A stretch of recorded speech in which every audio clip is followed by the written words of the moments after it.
அட, இந்த புதருக்குள்ள இருந்து ஏதோ சத்தம் கேக்குது. உள்ள யாரோ மாட்டிக்கிட்டாங்க போலயே. அப்படின்னு புதருக்குள்ள பார்த்து ஐயோ, இது ஒரு சின்ன ஆட்டுக்குட்டி. நல்லா வெள்ளையா ஜொலிக்குதே. பாவம், முள்ளுல மாட்டிக்கிச்சு போல. அதால வெளியில வர முடியல. ஆடு மெதுவா கத்திக்கிட்டு ரங்கையாவை பார்த்துச்சு. பயப்படாத பயப்படாத, உன்னை நான் காப்பாத்துறேன். ரங்கையா மெதுவா அந்த முள் புதருக்குள்ள இருந்து அந்த ஆட்டுக்குட்டியை காப்பாத்துனான். இப்போ உனக்கு எப்படி இருக்கு? ஆமா, உன்னோட முதலாளி யாரு? நீ எப்படி தனியா வந்து இந்த புதருக்குள்ள மாட்டிக்கிட்ட? ஆடு ரங்கையாவோட கைய நக்கிட்டு ஒரு பளபளன்னு ஜொலிக்கிற பொருளை கீழே போட்டுச்சு. அதை பார்த்து ரங்கையா ரொம்பவும் ஆச்சரியப்பட்டான். அட, என்ன இது? ஏதோ கல்லு மாதிரி இருக்கு. அட, இது தங்க காசா? பளபளன்னு ஜொலிக்குது. உண்மையிலேயே இது தங்க காசு தான் போலயே. அப்போ பக்கத்து வயல்ல இருந்து ராமு, என்ன ரங்கையா, அங்க தனியா பேசிக்கிட்டு இருக்க? எதனா கிடைச்சதா? ஒன்றும் இல்லை ராமு. இந்த ஆட்டுக்குட்டி புதர்ல மாட்டிக்கிச்சு. அதை காப்பாத்தின அவ்வளவுதான். அப்படியா? ஆடு அழகா இருக்கே. யாரோடது? நம்ம ஊர்ல யாருக்கிட்டையும் இப்படி ஒரு ஆட்டை பார்த்ததில்லையே.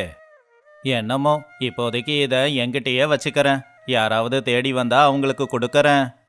ரங்கையா ஆட்டுக்குட்டியை தூக்கிக்கிட்டு வீட்டுக்கு வந்தான். ரொம்பவும் ஆர்வமா அவனுடைய மனைவியான லக்ஷ்மிய கூப்பிட்டான். என்னங்க இது? என்ன ஆடு இது? இந்த ஆடு நம்மளுடையது இல்லையே. லக்ஷ்மி, மெதுவா பேசு. இது சாதாரண ஆடு இல்ல. இன்னைக்கு இதை நான் காப்பாத்தினதுக்கு எனக்கு ஒரு தங்க காசை கொடுத்துச்சு. ஆடு தங்க காசு கொடுத்துச்சா? என்னங்க சொல்றீங்க? வெயில நின்னு உங்க மூளை கெட்டு போச்சா? ஆடு பால் கொடுக்கும், பருத்தியை கொடுக்கும், எப்படி தங்கம் கொடுக்கும்? ஐயோ, முதல்ல நீ இதை பாரு. அப்படின்னு அவன் அந்த தங்க காசை எடுத்து காட்டினான். உண்மையிலேயே தங்க காசுதான். ஆனா ஏதிது? நீங்க எங்கிருந்தாவது திருடிக்கிட்டு வந்தீங்களா? சீச்சி, அப்படியெல்லாம் சொல்லாத. நான் என் கண்ணால பார்த்தேன். அந்த ஆட்டோட வாயில இருந்து தான் இந்த காசு விழுந்துச்சு. இந்த ஆடு கடவுளே நமக்கு அனுப்பி வச்ச வரம் லக்ஷ்மி. உண்மையாவா? அப்படின்னா நாம இந்த பழைய வீட்ல இனி இருக்க வேண்டாம், பெரிய வீடு கட்டிக்கிட்டு இருந்துடலாம். இப்பவே கனவு காணாத. நாளைக்கு காலையில பார்க்கலாம். மறுபடியும் கொடுக்குமா கொடுக்காதான்னு தெரியாதல்ல. அடுத்த நாள் காலையில ரங்கையா எழுந்திருச்சு ஆட்டை கட்டி போட்ட இடத்துக்கு போய் பார்த்தா அங்க இன்னொரு தங்க காசு இருந்துச்சு. லக்ஷ்மி, உடனே வா. இங்க பாரு, இங்க இன்னொரு தங்க காசு இருக்கு. கடவுளே, உண்மையிலேயே இது அதிசயம்தான். இந்த ஆடுதாங்க இப்ப நமக்கு குலசாமி. ஆமா லக்ஷ்மி, இவ்வளவு நாளைக்கு அப்புறமா நாம பணக்காரங்களா வாழ போறோம். இனி நான் கூலி வேலைக்கு போக வேண்டிய அவசியம் இல்ல. ஆனா ஒண்ணுங்க, இந்த விஷயம் ஊர்ல யாருக்கும் தெரியாம பாத்துக்கணும். தெரிஞ்சா யாராவது வந்து இந்த ஆடு அவங்களுதுன்னு சொல்லி கூட்டிக்கிட்டு போயிடுவாங்க. அப்புறம் நமக்கு கஷ்டம்தான். ஆமா, சரியா சொன்ன. யாருக்கும் தெரியாம பாத்துக்கணும். அப்புறம் இந்த தங்க காசை நம்ம ஊர்ல யாருக்கும் விற்க கூடாது. பக்கத்து ஊருக்கு போய் அங்க இந்த காசை வித்து பணமா மாத்திக்கலாம். ரங்கையா பக்கத்து ஊருக்கு போய் நகைக்கடை வியாபாரி ஒருத்தனை சந்திச்சான். வாரங்கய்யா, பார்த்து ரொம்ப நாளாச்சே. என்ன விசேஷம்? எதனா பழைய நகைய விற்க வந்தியா? இல்லங்க ஐயா, என்கிட்ட இந்த தங்க காசு இருக்கு. இந்த காசுக்கு எவ்வளவு பணம் வரும்னு சொல்லுங்களேன். இது ரொம்ப சுத்தமான தங்கம் ரங்கையா. இந்த தங்கம் உனக்கு ஏது? உங்க தாத்தா காலத்துல எதனா எடுத்து வச்சாங்களா? அது என் வயல்ல திடீர்னு ஒரு புதையல் கிடைச்சதுங்க. அதுக்குள்ளதான் இந்த தங்க காசுங்க இருந்துச்சு. மொத்தமா கொண்டு வர பயம், அதான் ஒன்று ஒன்றா கொண்டு வந்தேன். நல்ல யோகம்தான் போலையே. சரி சரி, இப்போ இந்த தங்க காசுக்கு பணம் தரேன். அடுத்த தடவை நிறைய கொண்டு வா. சரிங்க ஐயா, ஆனா இந்த விஷயத்த வேற யாருக்கிட்டையும் சொல்லாதீங்க. ஒரு மாசம் ஆச்சு. இப்போ ரங்கையாவோட வீட்டுல நிறைய பணம் இருந்துச்சு. அவன் புது துணியெல்லாம் போட்டு நல்லா பந்தாவா இருந்தான். ஒரு நாள் பக்கத்து வீட்டு ராமு அங்க வந்தான். என்ன ரங்கையா, இப்பெல்லாம் வயலுக்கே வர்றதில்ல, வேலைக்காரங்களை வச்சிருக்க போலையே. ஆமா ராமு, இன்னும் எத்தனை நாளைக்கு நான் கஷ்டப்பட முடியும்? இப்போ ஏதோ என்கிட்ட கொஞ்சம் பணம் இருக்கு, அதான் ஓய்வெடுத்துக்கிட்டு இருக்கேன். சந்தோஷம் ரங்கையா. ஆமா, அந்த ஆட்டுக்குட்டி எப்படி இருக்கு? அந்த ஆட்டுக்குட்டியை நீ பூட்டி வச்சிருக்கியாமே, வெளியில கூட விட மாட்டேங்கிறேன்னு சொல்றாங்க. அது உனக்கு தேவையில்லாத விஷயம் ராமு. வெளியில வெயிலா இருக்குல்ல, வெளியில வந்தா மயக்கம் போட்டு விழுந்துடும். அதனால தேவையான உணவை கொடுத்து வீட்டுக்குள்ளேயே வச்சிருக்கேன். சரி ரங்கையா, ஏதோ சும்மா கேட்டேன். மனுஷங்கிட்ட பணம் சேர்ந்தா அவன் பேசுற விதம் கூட மாறும்னு இப்ப எனக்கு புரியுது. பேச்சு மாறல ராமு, என் தகுதி மாறிடுச்சு இல்ல. சரி சரி, நீ போ, எனக்கு நிறைய வேலை இருக்கு. ஒரு நாள் ராத்திரி ரங்கையா லக்ஷ்மி ரெண்டு பேரும் பணத்தை எண்ணி பாத்துக்கிட்டு இருந்தாங்க. ஏங்க, இது வரைக்கும் 30 தங்க காசு கிடைச்சிருக்கு. நம்ம வீடு கட்டுறதுக்கு இது போதும் இல்லைங்களா? பத்தாது லக்ஷ்மி, இன்னும் பெரிய மாடி வீடு கட்டணும். ஊரு முழுக்க நம்மள தான் பார்க்கணும். ஆனா ஒரு நாளைக்கு ஒரு தங்க காசு அப்படின்னா ரொம்ப நாள் ஆயிடுமே. அதுக்குள்ள யாராவது ஆடை தூக்கிக்கிட்டு போயிட்டாங்கன்னா? அதுதான் என்னோட சந்தேகமும். அந்த ஆட்டோட வயிற்றுக்குள்ள எத்தனை தங்க காசு இருக்கும்? தினமும் ஒன்று ஒன்றா கொடுக்குதே, அப்ப இன்னும் எத்தனை அதுக்குள்ள இருக்கும்? அப்படின்னா அதோட வயித்துல ஒரு பெரிய தங்க புதையலே இருக்கும்னு நினைக்கிறேன். ஆமா லக்ஷ்மி, எனக்கும் அதே தான் தோணுது. அந்த ஆட்டோட வயிற்றுக்குள்ள 100கணக்கான தங்க காசுங்க இருக்கும். அது எல்லாம் மொத்தமா எனக்கு கிடைச்சா அப்புறம் இந்த ஊருக்கே நான் ஜமீன்தாரா மாறிடுவேன். லக்ஷ்மி யோசிச்சு பார்த்து, ஒரேடியா எப்படிங்க அவ்வளவு தங்க காசை எடுக்க முடியும்? அது தினமும் நமக்கு ஒரு தங்க காசு தானே கொடுக்குது. அதோட வயத்தை கிழிச்சு பார்த்தா தெரிய போகுது. அப்ப அதுக்குள்ள இருக்கிற 100கணக்கான தங்க காசை நம்ம மொத்தமா எடுக்கலாமே. ஐயோ, அது எப்படிங்க? அது தினமும் நமக்கு தங்க காசை கொடுக்குது. உயிருள்ள ஒரு ஆடு இல்லையா அது? அதை கொன்னுடக்கூடாது இல்லையா? பைத்தியக்காரி, அதுகிட்ட இருக்கிற தங்கம் எல்லாம் நமக்கு வந்ததுக்கு அப்புறம் அதை வச்சுக்கிட்டு நாம என்ன பண்ண போறோம்? இப்படி தினமும் ஒவ்வொரு தங்க காசா கொடுக்கறதுக்கு பதிலா நாம ஒரே நாளில் மொத்த தங்க காசையும் எடுக்கலாம் இல்ல? அடுத்த நாள் காலையில ரங்கையா சோமையாவை சந்திக்கிறதுக்காக போனான். அவன் மனசுல இருக்கிற சந்தேகத்தை சொல்லி ஏதாவது தீர்வு கேட்கலாம் அப்படின்னு. சோமையான, எனக்கு ஒரு சந்தேகம். நமக்கு ஒரு புதையல் கிடைக்குதுன்னு வச்சுக்கோங்க. அதை கொஞ்சம் கொஞ்சமா எடுக்கிறது நல்லதா இல்ல ஒரே நாள்ல மொத்தமா எடுக்கிறது நல்லதா? என்ன ரங்கையா, திடீர்னு வந்து இப்படி ஒரு கேள்வி கேட்குற? எதனா புதையல் கிடைச்சிருக்கா என்ன? இல்லைங்க ஐயா, ஒரு கதையில கேட்டேன், அதான் சந்தேகத்தை கேட்டேன். இங்க பாரு ரங்கையா, நமக்கு நல்லது நடக்கிறதே பெரிய விஷயம். அது தானா நடக்கட்டும்னு விட்டுடணும். மரத்துல இருக்கிற பழம் தானா பழுக்கட்டும்னு விட்டுடணும். உடனே வேணும்னு நினைச்சா பழம் நமக்கு கிடைக்காது, கூடவே மரமும் வீணாதான் போகும். ஆனா ஒருவேளை நமக்கு முக்கியமான தேவை இருந்துச்சுன்னா? தேவைங்கிறது வேற, பேராசைங்கிறது வேற ரங்கையா. உள்ளதை வச்சு சந்தோஷப்படலைன்னா அப்புறம் இருக்கிறதும் நம்மளுடைய கையை விட்டு போயிடும் பார்த்துக்க. எதிலையும் அவசரப்படாம பொறுமையா இருக்கிறது தான் நல்லது.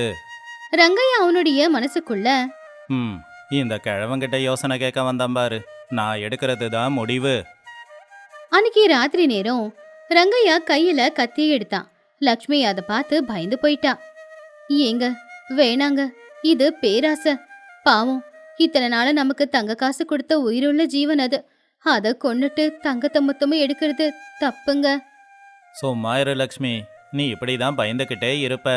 பயந்துக்கிட்டே இருந்தா நாம காலத்துக்கும் ஏழைங்களா தான் இருந்தாகணும். இன்னைக்கு ராத்திரியே எனக்கு 2ல் 1 தெரியணும். ஆனா அது நமக்கு நல்லது கொண்டு வந்த ஒரு உயிர் இல்லையா? அதை நம்ம கஷ்டப்படுத்தினா கடவுள் அதுக்கப்புறம் சும்மா இருக்க மாட்டாருங்க. அந்த கடவுள் தானே நமக்கு இந்த வரத்தை கொடுத்தது. அப்புறம் அவரு நம்மள என்ன பண்ண போறாரு? இப்பவே எல்லா தங்க காசையும் எடுத்துக்கிட்டு ஒரு 4 பேருக்கு அன்னதானம் பண்ணுவோம். அப்ப செஞ்ச பாவம்லாம் போயிடும். வேண்டாங்க, நான் சொல்றது கேளுங்க. தயவு செஞ்சு அந்த ஆட்டை விட்டுடுங்க. இல்ல லக்ஷ்மி, ஏற்கனவே ரொம்ப தாமதமாயிடுச்சு. நாளைக்கே நம்ம ஊர்லயே பெரிய பணக்காரங்களா மாறணும். வா, அந்த ஆட்டுக்கிட்ட போவோம். ரங்கையா உடனே அந்த ஆட்டுக்குட்டி பக்கத்துல போனான். அந்த ஆடு ரங்கையாவை பார்த்ததும் பாசமா அவன் பக்கத்துல வந்துச்சு. ஆனா ரங்கையாவோட கண்ணுல பேராசை மட்டும்தான் இருந்துச்சு. பாத்தியா லக்ஷ்மி, இது எவ்வளோ அமைதியா இருக்கு. இதுக்குள்ள ஒரு பெரிய புதையல் இருக்கிறது இதுக்கே தெரியாது. ஏங்க, வேணாங்க, விட்டுடுங்க. எனக்கு அந்த ஆட்டை பார்க்கும்போது பயமா இருக்குங்க. ஆனா ரங்கையா அவனுடைய பேராசையால அந்த ஆட்டை ஒரு நொடியில கொன்னு போட்டுட்டான், அந்த தங்கத்துக்காக ஆசைப்பட்டு. ஐயோ, என்ன இது? எங்கேயுமே ஒரு தங்க காசு கூட காணுமே. பாத்தீங்கல்ல, நான் தான் முதல்லயே சொன்னனே, நமக்கு அதிர்ஷ்டத்தை கொடுத்த அந்த உயிரை கஷ்டப்படுத்த கூடாதுன்னு.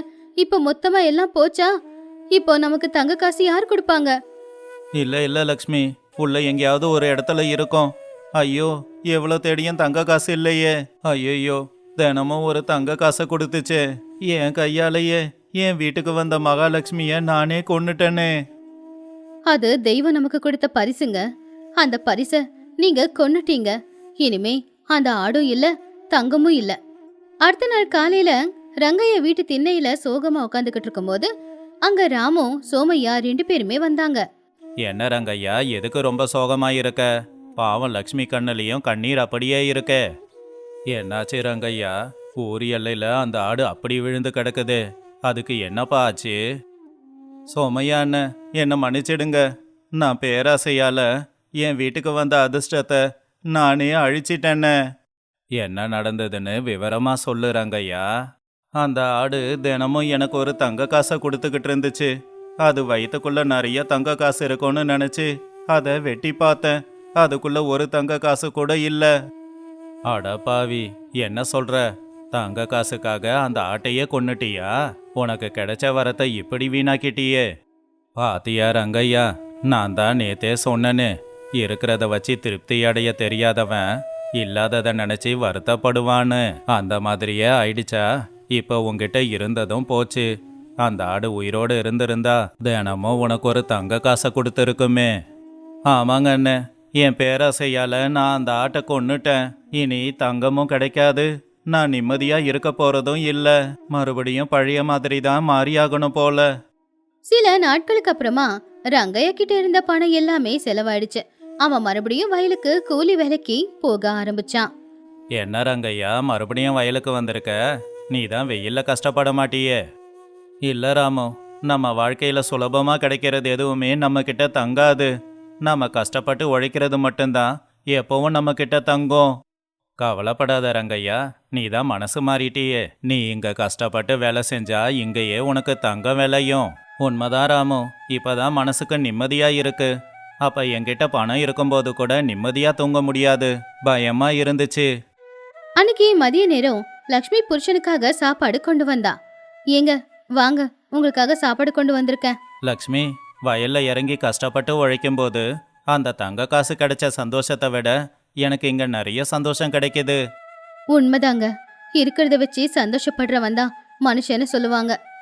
அன்னைக்கு சாயந்தர நேரம் ஊர்ல இருக்கிற ஆம்பளைங்க எல்லாருமே ஒரு மரத்துக்கு கீழே நின்னு இத பத்தி தான் பேசிக்கிட்டு இருந்தாங்க. ரங்கையா, மறுபடியும் அந்த ஆடு வேற யாருக்காவது கிடைக்குமா? ஒருவேளை கிடைச்சாலும் கிடைக்கலாம். ஆனா என்ன மாதிரி பேராசை குணம் கொண்டவன் கிட்ட அந்த ஆடு கிடைக்கவே கூடாது. உங்ககிட்ட கிடைச்சாலும் பேராசைப்படாம அந்த ஆடு கொடுக்கறத வச்சுக்கிட்டு சந்தோஷமா இருங்க. புரியுது ரங்கையா, கஷ்டப்பட்டு உழைக்கிறது தான் நம்ம கிட்ட நிரந்தரமா இருக்கும். ஆமாப்பா, கஷ்டப்படாம பணம் சம்பாதிக்கணும்னு ஆசைப்பட்டா அப்புறம் அது நம்ம விட்டுட்டு எப்ப வேணும்னாலும் போயிடும். பரவாயில்லப்பா, நீ இப்ப இந்த ஊருக்கே ஒரு பெரிய பாடத்தை கத்து கொடுத்துருக்க. உன்கிட்ட வந்திருக்கிற இந்த மாற்றத்தை பார்க்கும்போது பெருமையா இருக்கு. ரொம்ப நன்றிங்க அண்ணன், என் வாழ்க்கை இப்பதான் ரொம்ப நல்லா இருக்கு. இந்த கதையில இருக்கிற நீதி, பேராசை பெருநஷ்டம். நமக்குன்னு கடவுள் கொடுக்கறத வச்சுக்கிட்டு நமக்கு வாழ தெரியல அப்படின்னா நம்ம கிட்ட என்ன இருந்தாலும் கூட நம்மளால வாழ முடியாது. எப்பவுமே ஆசைப்படுறது தப்பில்ல, ஆனா பேராசைப்படுறது ரொம்ப தப்பு. அதுக்கான தண்டனைய காலம் நிச்சயமா ஒரு நாள் நமக்கு கொடுக்கும்.